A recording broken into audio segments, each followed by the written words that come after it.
Hello everyone, Radhe Radhe. आज हम बात करेंगे आप लोगों को क्लास 12 का भूगोल और चैप्टर 1 है। ये चैप्टर 1 बहुत ही स्पेशल, बहुत ही बेहतरीन तरीके से और बहुत ही इम्पोर्टेंट ये चैप्टर है।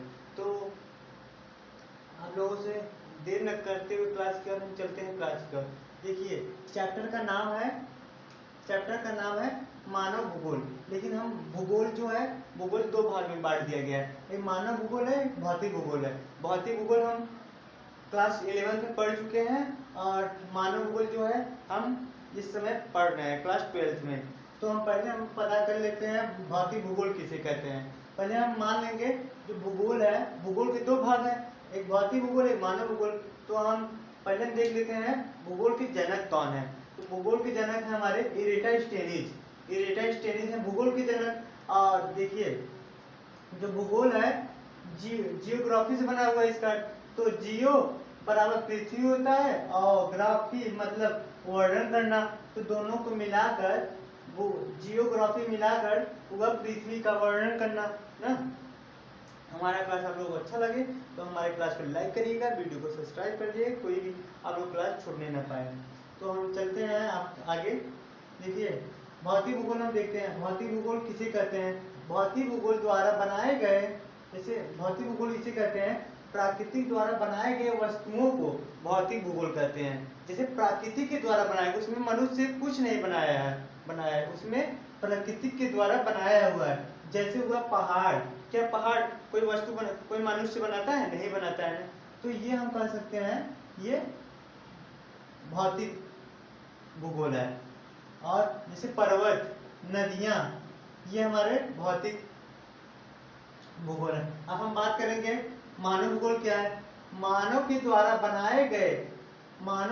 बनाए गए प्राकृतिक को परिवर्तन या सहायकशील वस्तुओं को मानव भूगोल कहते हैं। जैसे हुआ कोई प्राकृतिक वस्तु है, प्राकृतिक पदार्थ है, उसको मानव अपने तकनीक के द्वारा उसमें सहायक है तो उसको सहायक करके अपने आवश्यकता अनुसार अपनी को उसी के आधार पर ढाल लेता है। तो उसे हम कह सकते हैं मानव भूगोल। जैसे होता है जनसंख्या, गांव जैसे हुआ, गांव क्या है? जैसे पूरा धरातल है, धरातल तो पृथ्वी है, लेकिन उसकी आवश्यकता जैसे जो धरातल है, धरातल पे हम लोग उसके सहायकशील है ना, सहायक जनसंख्या निवास कर रहे हैं पृथ्वी। तो ये हुआ हमारा मानव भूगोल। अब हम बात कर लेते हैं मानव भूगोल के जनक कौन है। तो मानव भूगोल के जनक है फ्रेडरिक रेडजेल।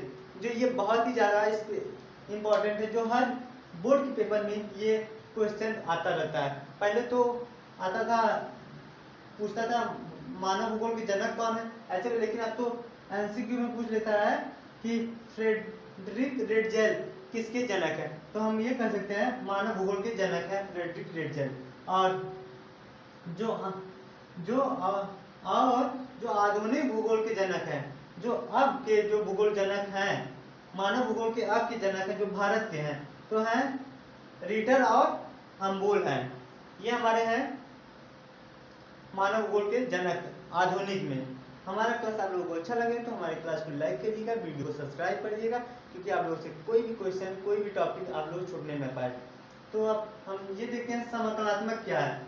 जो प्राकृतिक और मानव के संबंधों को बनाए रखता है। जैसे प्राकृतिक है और मानव है, उसको जोड़े रखता है, तो उसको हम कहते हैं क्या? समकलात्मक ना।